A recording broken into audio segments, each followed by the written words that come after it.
वास्तविक महाभारत की लड़ाई हुई है अर्जुन और कृष्ण के बीच में। और इस लड़ाई में हिंसा इसीलिए नहीं है क्योंकि अर्जुन के हारने में ही अर्जुन की भलाई है।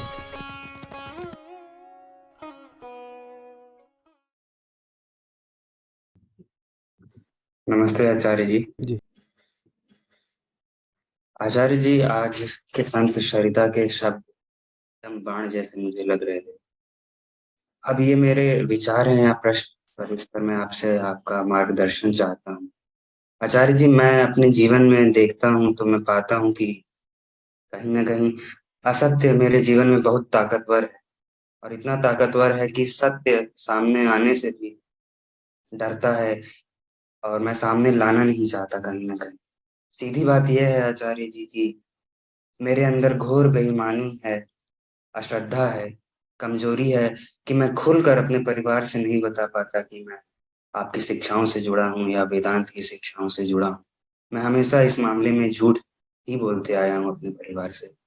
पर उसी परिवार के साथ अगर कभी 30-30 ml लगाने हो तो कुछ भी बुरा नहीं लगता।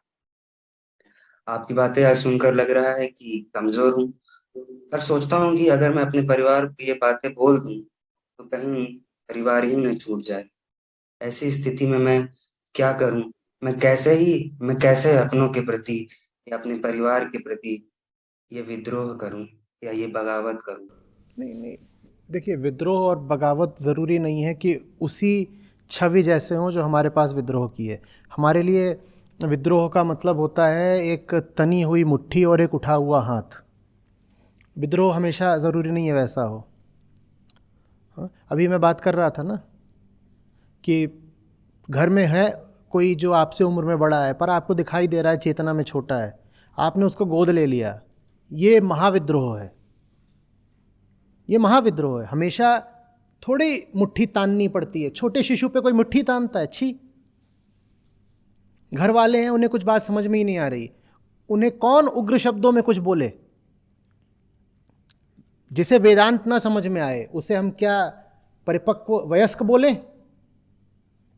जिसे वेदांत की सीधी बातें ना समझ में आए, ये तीन का खेल जिसको नहीं समझ में आ रहा, उसको हम क्या बोलें? छोटा बच्चा। और छोटे बच्चे पे गुस्सा करते हैं क्या? और छोटा बच्चा तो कुछ भी कर सकता है, कुछ भी बोल सकता है, कुछ भी तोड़ सकता है। कहीं भी छिछी कर दी उसने। ये मत देखो कि छोटे बच्चे के शरीर का आकार कितना है।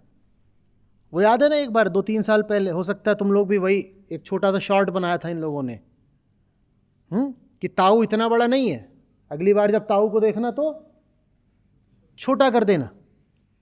डिमिनिशिंग ग्लास से ताऊ को इतना बड़ा देखना। तो आकार में ताऊ उतना बड़ा है लेकिन वो है इतना ही बड़ा कुल चेतना में।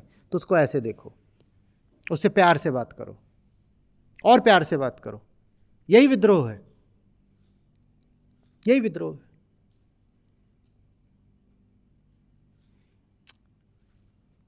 तुम एक उदाहरण लो क्राइस्ट का। उनको मार भी रहे हैं तो क्या बोल रहे हैं? बोल रहे इनको पता ही नहीं है, forgive them father, forgive them for they know not what they are doing. छोटे बच्चे से कोई बदला निकालता है क्या? उसको तो माफी करते हैं। का रहीम हरि को घट्यो जो भृगु मारी लात। वो आकर के अपना, वैसे ही एक बार किसी ने प्रश्न पूछा था, उसका ही वीडियो है कि बुद्ध के ऊपर थूक दिया किसी ने, बुद्ध ने उसको कुछ कहा क्यों नहीं? क्या बोले, छोटा बच्चा थूक भी सकता है। लेकिन ये बात डर में नहीं कहनी है। छोटे बच्चे से डर के बात ये नहीं कहते ना। अगर डर का भाव है तो समझ लो कि अभी उसको छोटा बच्चा नहीं देख पा रहे हो। डर नहीं, करुणा, करुणा, करुणा। उनको ऐसे ही देखो। अब कहो ऊपर ऊपर से तो हम आपके साथ हैं, अंदर ही अंदर रिश्ता बदल चुका है। पहले आप बाप थे, हम बेटे थे, अब हम बाप हैं, आप बेटे हो। प्यार का रिश्ता है, बाप बेटे का ही रिश्ता पहले भी था, अभी भी बाप बेटे का ही रिश्ता है। जैसे आपने हमें प्यार किया वैसे हम अभी भी आपको प्यार करते हैं। आपने हमारे प्रति अपना कर्तव्य निभाया, अब हम आपके प्रति अपना कर्तव्य निभा रहे हैं। आपने हमें जीवन दिया, हम आपको प्रकाश दे रहे हैं। यही तो है पितृ ऋण चुकाना। आपने हमें जीवन दिया, हम आपको प्रकाश देंगे। समझ में आ रही है बात? लेकिन ये सब कुछ तभी कर पाओगे जब निर्भर, आश्रित ना हो। छोटे बच्चे पे कोई आश्रित रहता है क्या? और जिस पर आश्रित हो, कभी उसे छोटा बच्चा बोल पाओगे क्या? तो ये नहीं कर सकते कि जो बोला अभी कि उनके साथ बैठ के 30-30 ml ले रहे हो और 30-30 ml लेते व्यक्ति कह रहे हो हाँ भाई चाचा जी 2 लाख आपने कहा था आज कर देंगे बैंक में, करे नहीं अभी तक। और फिर बोलो ये चाचा थोड़ी है, शिशु है। शिशु से कोई 2 लाख रुपए लेता है?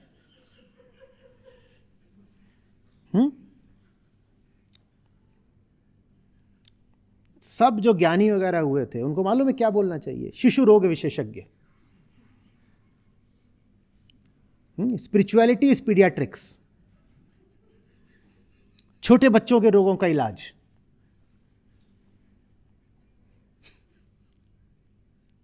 हम क्या कर रहे हैं? सब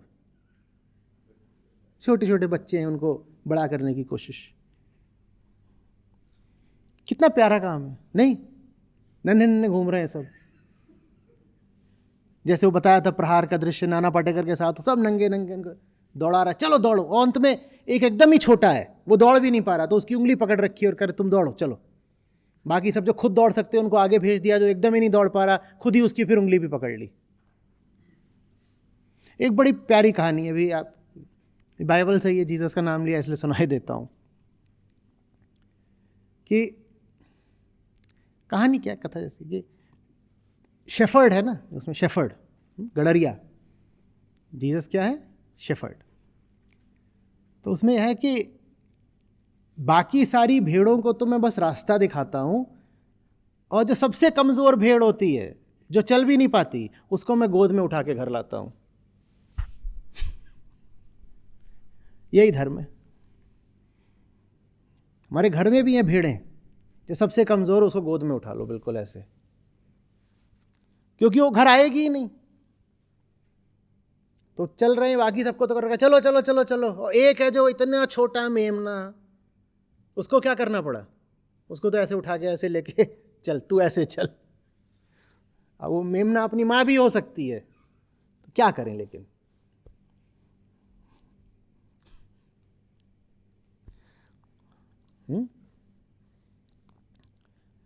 और उसमें कभी कोई क्रोध दिखाए, कुछ करे, तो बुरा नहीं मानना है। अच्छी कहानी है कि भृगु ऋषि थे, उन्होंने जाकर के सीधे विष्णु को लात मार दी। का रहीम हरि को घट्यो, जो भृगु मारी लात। क्या होता है?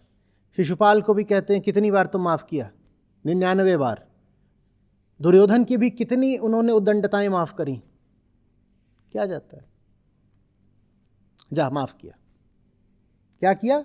माफ़ किया। माफ़ क्यों किया? हमें लगता नहीं ना बुरा, हमें पता है तू शिशु है, शिशु की बात का बुरा क्यों लगेगा हमें, तो इसलिए माफ़ी। उनके साथ न क्रोध करना है, न बुरा मानना है। यानी कि उनके प्रति एक प्रेम का भाव रखें और साथ ही साथ द्वेष ना रखें। कोई द्वेष नहीं रखना है, और लगातार याद रखना है कि वो कौन है। वेदांत का मूल प्रश्न यही होता है ना, कोहम, मैं कौन हूं। वैसे ही सामने भी जो खड़ा है, याद रखो वो कौन है। ये मत देखो दिखता कैसा है, ये याद रखो वो कौन है। दिखने में तो रूप रंग आकार प्रकार की प्राकृतिक विविधता होती है, उसमें गच्चा मत खा जाना। सिर्फ किसी का बड़ा आकार देख के या छोटा आकार देख के धोखा मत खा जाना। अष्टावक्र ऋषि गए थे वहाँ जनक के दरबार में, तो लगे सब उनको देख के हंसने। काय को? पहले तो उनकी उम्र छोटी सी, और फिर वो ऐसी टेढ़ी उनकी चाल थी, उनके शरीर में कुछ रही होंगी विकृति। कहते हैं 8 जगह से उनके कुछ विकार थे, टेढ़ा सा कुछ। तो लोग हंस रहे हैं उनको देख के, हाँ हाँ। काय कि वो पहुँचे थे शास्त्रार्थ के लिए, और उस समय के वहाँ पे बड़े बड़े ज्ञानी हुआ करते थे। वंदिन नाम के एक ऋषि होते थे, अष्टावक्र के पिता स्वयं, सब कथा है कि वो भी अपने एक बड़े ऋषि थे। और तो अष्टावक्र भी पहुँचे थे, तो हंसने लगे कि बड़े बड़े ऋषि और ये आ गया है आज का छोकरा, और वो भी क्या टेढ़ा टेढ़ा चल रहा है ये। तो अष्टावक्र वहाँ पहुँचे, ऐसे ऐसे देखा और वापस मुड़ लिए। बड़ा अपमान, राजा की, विद्वानों की सभा, और उसमें एक लड़का आता है और वो मुड़ के वापस ही जा रहा है। तो रोका गया, बोले क्या भाई, कैसे आए महाराज, वापस कैसे जा रहे? बोले मुझे लगा विद्वानों के यहाँ आया हूँ, पर मैं तो चर्मकारों के यहाँ आया हूँ। बोले क्या आशा है आपका चर्मकार से? बोले जो सिर्फ चर्म को देखे वो चर्मकार ही तो है। उन्होंने चर्मकार शब्द का जो ऊंचा अर्थ है वो लिया। बोले आप तो सिर्फ मेरे चर्म को देख रहे हो, मेरे देह को, मेरी हड्डी को देख रहे हो। तो गच्चा नहीं खा जाना, किसी की देह को, किसी की आयु को नहीं देखा जाता, उसकी चेतना के स्तर को देखा जाता है। यही इंसान के जीने का तरीका है। जानवर वो है जो आपको बस देह की तरह देखे, जानवर वो है जो आपको बस देह की तरह देखे। आप किसी कुत्ते के सामने से निकलो, ये थोड़ी देखेगा कि आपको ज्ञान कितना है, आप में करुणा कितनी है। वो तो ये भी नहीं देखेगा आपके पास पैसा कितना है। कुत्ता तो बस ये देखेगा, या तो ये देखेगा कि आपके पास रोटी कितनी है उसको खिलाने को, और अगर थोड़ा बिगड़ैल कुत्ता है तो देखेगा कि आपके पास मांस कितना है, कि मैं ही नोच लूँ इसका मांस। अब कोई फर्क नहीं पड़ता कि आप युधिष्ठिर हो कि दुर्योधन हो। कुत्ते के लिए तो आप बस मांस का एक टुकड़ा हो या रोटी का एक टुकड़ा। ऐसा नहीं हो जाना। इंसान वो जो दूसरे इंसान को चेतना की तरह देखे। वो दूसरे इंसान को ही नहीं, हर जीव को ऐसे ही देखता है कि ये मेरे सामने चेतना है। दिखाई क्या दे रहा है? शरीर। देख क्या रहा हूं? चेतना। शरीर दिख रहा है, चेतना को देख रहा हूं। सगुण में निर्गुण को देख रहा हूं। साकार से धोखा नहीं खा जा रहा हूं। साकार में भी दर्शन निराकार के हो रहे हैं।